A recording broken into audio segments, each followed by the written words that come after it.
Hello everyone, I'm Bhaskar Giri from Bhutan. I'm currently studying here in Canada. This green finance course has completely transformed how I see money, business, and the connection between my home country and my host country.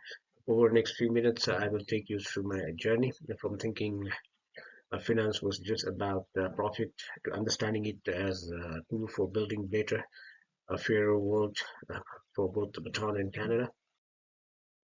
So before this course, my thinking was simple. Finance meant one thing, making as much profit as possible. Sustainability was something separate. Uh, I never asked how a financial decision could affect the real people in village in Bhutan or a community here in Canada. Words like trust and fairness felt like soft topics, not real economics. This course completely changed that perspective.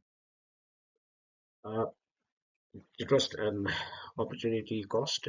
Trust isn't just a nice idea, it's the foundation of all business.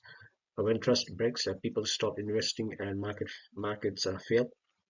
We also talked about war and its opportunity cost. War doesn't just kill people in the moment, it kills the future. Schools that never get built, hospitals that never open. For Bhutan, peace is not just a cultural value, it's our biggest economic advantage. Canada also benefits from peace, but more than that, Canada has built decades of global trust, and both countries must protect these assets. I learned about the tragedy of commons. It's a simple but powerful idea. When everyone acts only for themselves in a selfish manner, we destroy the resources we all share. The classic example is overfishing. Each fisherman catches more, and soon there is no fish left. So in Bhutan, our forests belong to everyone and it belongs to future generations. If everyone cuts trees for themselves, soon there will be no forest left. So Canada faces the same challenges with its fresh water and fisheries. This lesson made me think about my own choices. And living in Vancouver, I use the public transport, so I'm contributing a bit. So if everyone does that, so we all will benefit. Uh, here, everything clicked into a place. UN Sustainable Development Goals are our like destination. 17 goals for better world. No poverty, no clean water, climate action, and ESG framework, environment, social governance framework are the compass that guide companies toward the destination. The triple bottom line means the business must balance three things: people, planet, and profit, not just profit alone. And here is my biggest wow moment: understanding the difference between green finance and sustainability. Sustainable finance and green finance, which funds specific environmental projects like solar farm. Sustainable finance is much bigger. It is governed by ESG framework. Uh, um, this was quite emotional. We studied Chester and Wilmington, poor communities where waste facilities were built. People got sick from pollution, but the economic benefits went to others far away. So unfair.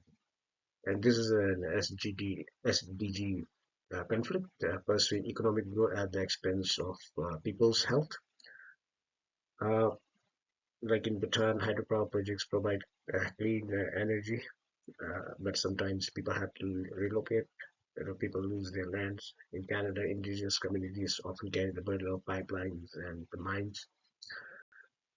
So,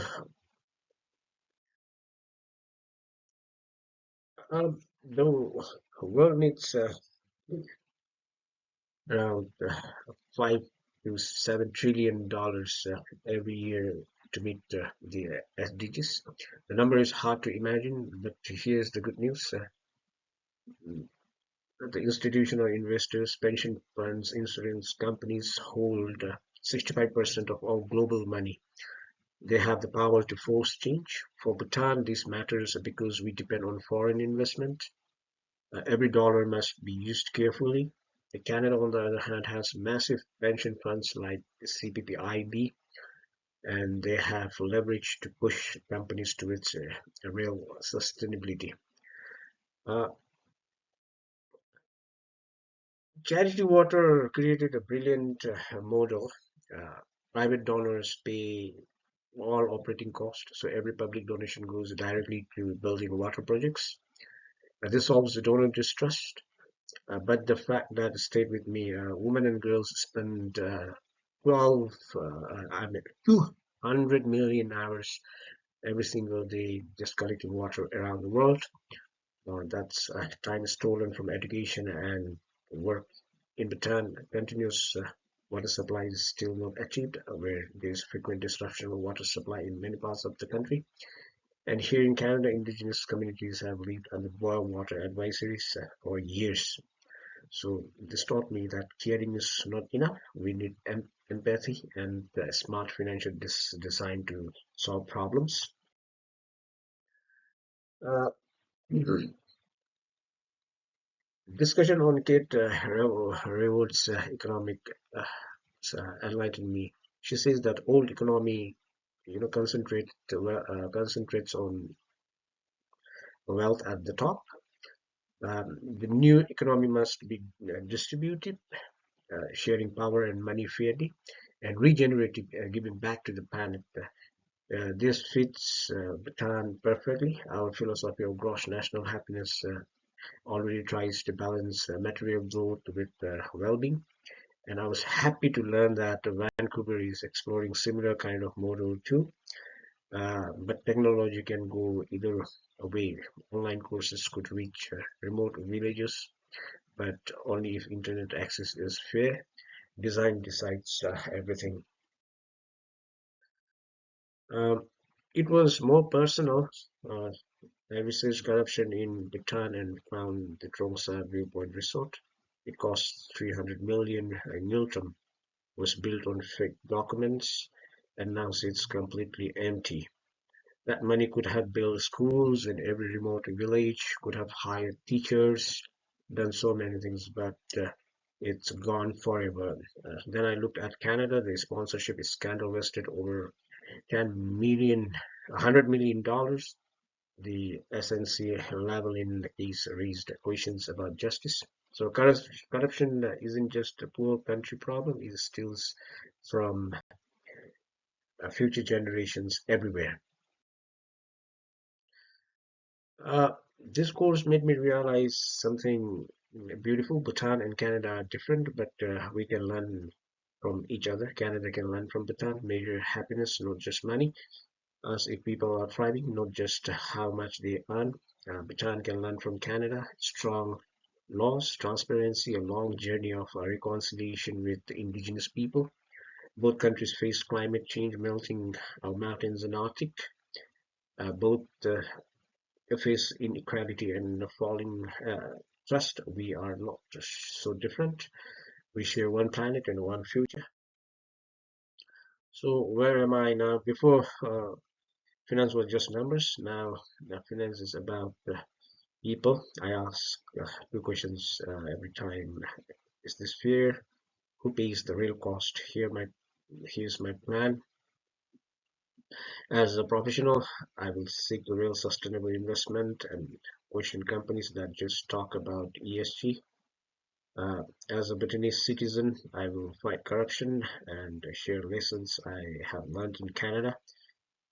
And as a person, I now know that the trust, fairness, and empathy are not just soft skills, they are the foundation of any strong economy. Uh, Thank you. This course transformed me from a student of finance to someone wanting to build something better for Bhutan, for Canada, for all of us. In Bhutan, we say Rashitalek, may good fortune come to everyone. And to Canada, I say thank you for this journey. Thank you for listening.